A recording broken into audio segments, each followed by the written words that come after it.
क्योंकि राजा की मौत एक हादसे में हो गई थी, रानी को ही राज्य संभालना पड़ रहा था। रानी का नाम था रानी रश्मिवती। रानी ईमानदार थी और प्रजा की सेवा में लगी रहती थी। एक दिन उसके दरबार में 3 नौजवान आए, रमेश, सुरेश और दिनेश। कहो, क्या सहायता कर सकती हूँ मैं तुम्हारी? हम आपके दरबार में काम करना चाहते हैं ताकि जनता की सेवा कर सके। लेकिन अभी तो तुम्हारी उम्र बहुत छोटी है। तुम लोगों को तो अभी अपनी पढ़ाई पर ध्यान देना चाहिए। हमारा मन पढ़ाई में नहीं लगता। माता पिता को लगता है कि हम किसी के लायक नहीं है और हम साबित करना चाहते हैं कि हम लायक हैं। उत्साह बहुत अच्छा है, मगर अभी उम्र कच्ची है तुम लोगों की। अरे उम्र से क्या होता है रानी जी? शास्त्रों में लिखा है कभी किसी के ज्ञान को उसकी उम्र के आधार पर नहीं देखना चाहिए। बात तो सही है तुम्हारी। और अगर सच में तुम अगर ये संकल्प करके आए हो कि तुमको यहाँ काम करना है, तो पहले परीक्षा देनी पड़ेगी। 3 परीक्षा, एक शारीरिक परीक्षा, एक बुद्धि की परीक्षा और एक देशभक्ति की परीक्षा। और ये क्या है? वो मंत्री महोदय तुम्हें समझा देंगे। हमारे पास समय नहीं है। अगर तुम लोग तैयार हो तो बताओ। हाँ हाँ, हम तैयार है किसी भी परीक्षा के लिए। मैं भी तैयार हूँ कुछ भी कर गुजरने के लिए। तो ठीक है मंत्री जी, आप इन तीनों की परीक्षा कल से ही शुरू कर दीजिए। जो आ गया रानी साहिबा। अगले दिन से ही तीनों की परीक्षा शुरू हो जाती है।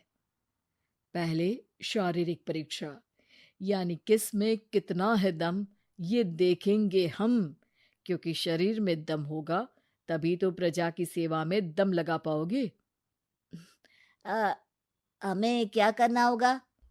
वो पेड़ दिख रहा है, जो सबसे पहले चढ़ेगा उस पे दरबार में नौकरी पाने के अवसर उसी के बढ़ जाएंगे। मैं चढ़ता हूँ। अरे रुको रुको, गिनती गिनने दो। 1, 2, 3।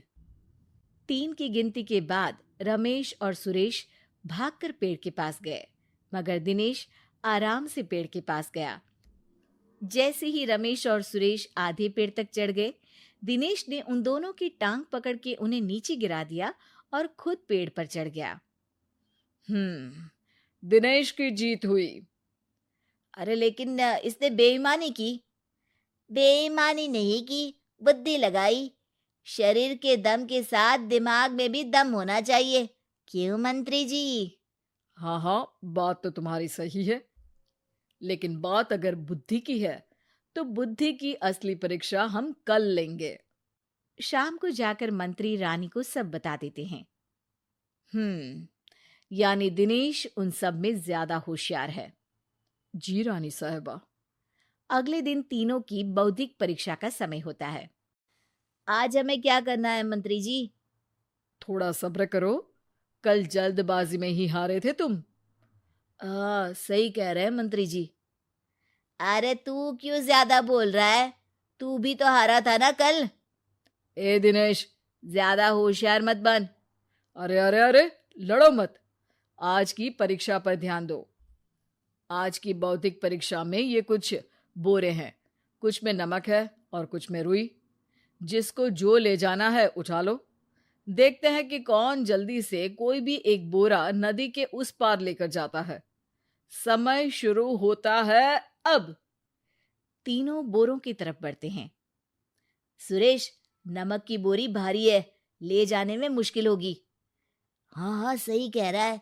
रुई हल्की है, हम दोनों रुई लेकर चलते हैं। अरे भाई, मैं तो नमक लेकर जाऊंगा। रमेश और सुरेश ये सोचकर हंसते हैं कि आज तो दिनेश हार ही जाएगा। दौड़ शुरू होती है। 1, 2, 3। तीनों नदी की तरफ भागते हैं। रुई में वजन कम होने के कारण रमेश और सुरेश आगे निकल जाते हैं और दिनेश थोड़ा पीछे। पर जैसे ही वो सब नदी में जाते हैं, दिनेश की बोरी का नमक गलने लगता है और वजन कम हो जाता है, जबकि रमेश और सुरेश की रुई में पानी भर जाता है और बोरी का वजन बढ़ जाता है। अरे ये इतनी भारी क्यों हो गई रमेश? अरे मुझे क्या पता, शायद जादुई बोरी है। अरे लगता है कि हम बेवकूफ बन गए। बने नहीं हो, तुम हो ही बेवकूफ। इतना तो पता होना चाहिए कि पानी में नमक गल जाएगा। दिनेश का पूरा नमक गल जाता है और बोरी खाली हो जाती है। वो जल्दी से रेस पूरी कर लेता है। इस परीक्षा के विजेता भी दिनेश ही हैं। उसने दिमाग लगाकर दिखा दिया कि वो बौद्धिक परीक्षा में भी रमेश और सुरेश से आगे है।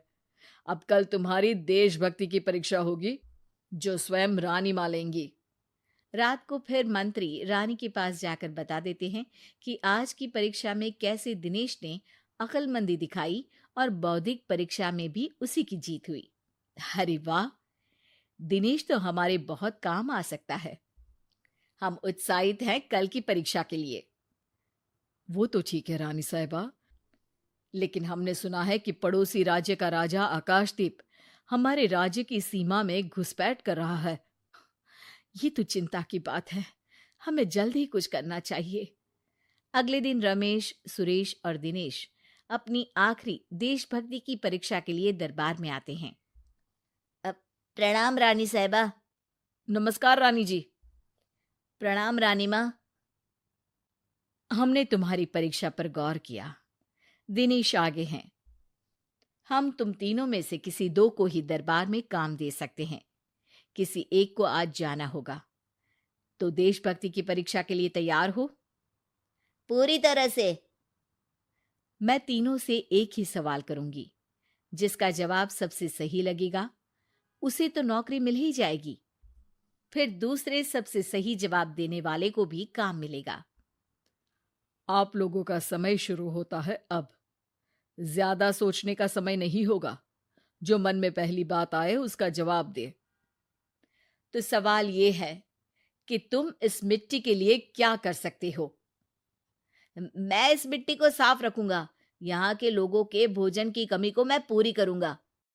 अब मैं यहाँ के लोगों को गले लगा लगा के उनको खुशी दूंगा रानी माँ, और गरीबों के लिए घर बनवाऊंगा। मैं इस मिट्टी के लिए किसी की जान भी ले सकता हूँ रानी माँ। मंत्री, दिनेश को एक तलवार दो। जी रानी जी। दिनेश, पड़ोसी राज आकाशदीप की जान तुम्हारे हाथ में है। जाओ, अपना काम पूरा करो। आज रात को तुम उस पर हमला करोगे जब वो सो रहा होगा। दिनेश वहां से चला जाता है। रानी माँ, ये आपने क्या किया? अभी किया नहीं है मंत्री जी।